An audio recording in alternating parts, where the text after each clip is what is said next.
So guys, how are you? How are you doing? It's a fine time. Big G here. Na leo niko na msichana mrembo sana. Unaitwa? Esther. Msichana anaitwa Esther. Esther anakaa mshy, but Esther ameniona leo akaniambia Big G, nimekosana na BF wangu. Na juu mimi nakuanga Christian, nikasema I got you covered. So leo tunaenda kupigia boyfriend wa Esther. Sijui kama ni ex ama ni boyfriend. Amenipea namba yake hapa, tunampigia. Tuona akichukua. Amuombe msamaha. Tuone kama watakubaliana. Stay tuned. Nimpigie. Namba ulikuwa umenipea hapa. Nimpigie. Halo. Yes, yako? Mzuri sana. Ya, mimi naitwa Big G. Aha, Big G.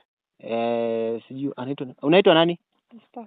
Naitwa Anto. Anto. Yeah. Sasa tuko hapa na msichana anaitwa Esther. Aha.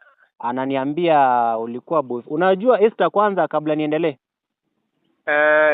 Esther namjua. Ya, ananiambia mlikosana kidogo, alikuwa demu wako. Kwa hivyo angependa kukuomba msamaha ili muweze kuendelea na relationship yenu. Kwanza? Hello? Kwanza? Esther alinikosea. Nilikuwa nimeondoka tu kuenda kazini ya security. Okay, ngoja kidogo. Aha. Esther mwenyewe ndio hapa akwambia msalimie kwanza. Hello. Hello Esther. Sasa. Poa sana. Mimi nimepeana namba yako. Yes. Aha. At least we start from where we stopped. Mimi sina neno ya kusema. Wiki? Alikuwa amekukosea? Alikuwa amenikosea. Mwenyewe ameniambia ni slight misunderstanding. Labda ulimkosea? Okay, ana claim nilicheat but haikuwa kucheat, ilikuwa misunderstanding. Ali understand the incident wrongly. Kwa hivyo anasema si ati alikucheat. Ni kukosa tu kuelewa, ulikosa kuelewa alafu ukajam na ukamuondokea. So labda atatuelezea na pia wewe utaeleza side yako. Tuone kama mtaweza kukubaliana muweze kurudiana. Yeah, kwa hivyo wewe unasema alikukosea nini? Alinikosea, amesema hajanikosea lakini alinikosea. Nilikuwa jioni, mimi nafanyanga kazi ya security. Hiyo ndio nafanyanga. Kwa hivyo wewe ni security guard? Mimi ni security guard. Okay. Na lindanga mahali kwa ofisi mahali. Okay. Kwa hivyo niliondoka nikiwa naenda kazi, nikamwacha kwa nyumba. Alafu vile tu niliondoka, sikuwa najua anything inaweza endelea, nikasahau gumboots kwa nyumba za kazi. Juu ya baridi usiku. Kwa hivyo wewe unaondoka unaenda kazi, unaacha Esther peke yake kwa nyumba? Huwa naondoka na muacha peke yake kwa nyumba, tunapatana asubuhi. Okay, kwa hivyo kuna siku uliondoka alafu nikasahau gumboot kwa nyumba by mistake. Sikuwa nimefika huko kazini lakini nilikuwa karibu kufika. Alafu nikaamua nirudi nichukue gumboot. Okay. So vile nilirudi nilipata landlord kwa nyumba yangu. Okay. Akiwa na boxer bila trouser alafu na vest. Ngoja, unasema ulisahau gumboots kurudi kwa nyumba ukapata landlord ako kwa nyumba yako na boxer? Akiwa na boxer na vest.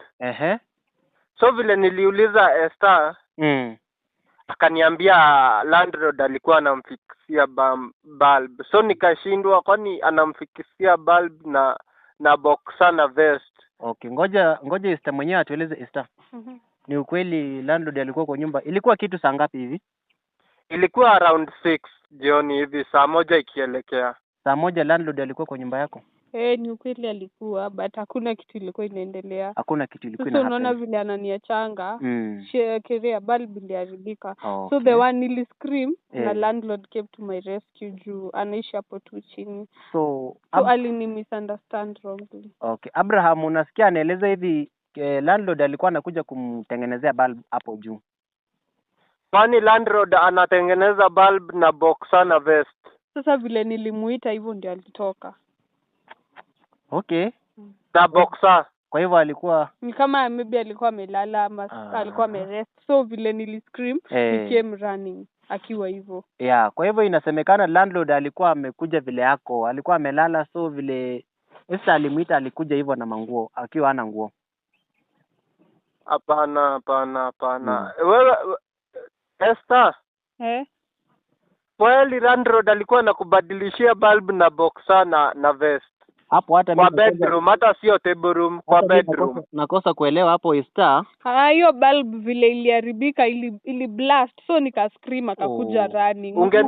Na vile alikuwa maybe alikuwa anataka maybe hasara ya nyumba zake, maybe alizania ni moto, so he came running vile alikuwa. Okay. So, hapana Esther, ungenunua kando. Nikuulize. Nikuja asubuhi. Nikuulize. Yes. Hii mahusiano yenu imekaa for how long? Tumedate for 1 year alafu tukakaa pamoja for 2 years. Kwa hivyo 3 years ago ndo tulianzana. So you have been together with your girlfriend for 3 years? Yes, we have been together for 3 years. Ushaimsuspect maybe cheating cases before ama? Kuna time walikuwa wanaongea na landlord amkatie rent. So akamkatia rent kutoka nyumba yenye tunakaa nyumba ya 7,500. 7,500? So landlord alimkatia, alafu sasa tukaanza kulipa 6,000. Hiyo ishawahi happen kweli? Kuna vile nakosa kuelewa, hivi landlord alikupunguzia rent kutoka 7,500 mpaka 6,000 akiwa amesema ameongea na mke wako? Yes. Hapo kuna vile nakosa kuelewa. So you have been paying 6,000, wengine wakilipa 7,700. Yeah, so nimekuwa nikisuspect tangu hiyo siku mpaka sasa nikapata landlord kwa nyumba yangu. Lakini sasa labda tukimalizia hii session, juu naona hata credit yangu imeisha na Esther hapa analia sana, nataka murudiane. Yeah. Sijui kama unaweza mpatia one last chance muweze kurudiana, juu nimeona mahusiano yenu imekaa for long. Hapana, mimi siwezi mpatia chance. Juu mpaka saa hii hajakubali kukubali hiyo ni makosa. Hajafika kwa kukubali hiyo ni makosa, angali anasema ni misunderstanding. Okay. Kwa hivyo Esther, ulimkosea bwana yako, unaweza kubali hiyo ama? Kumkosea. Kwa hivyo yeye baada anasema hakukukosea na naona hata analia. Kwa hivyo ningependa tu wewe kwa utu wako muweze kurudiana. Hakuna makosa ambayo haiwezi kusameheka bwana Abraham.